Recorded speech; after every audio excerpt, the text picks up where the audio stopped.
So let's take a look at the online exam format.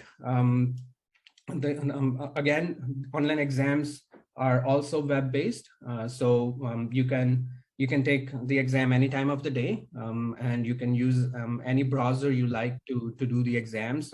Any modern day browser like Chrome, Firefox, or Microsoft Edge will work to load the online exam. As we can see, the format is very straightforward. The exams are timed 90 minutes.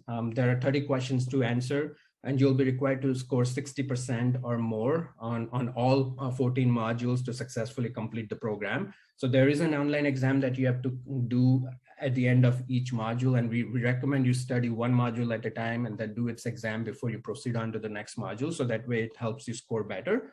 But other than that, it's very flexible. You can take your exam any time of the day. The whole format of the program is very flexible. It's self-paced, self-study, so you can study any time of the day. There is no specific time slots where you have to take the exams. It's totally up to you.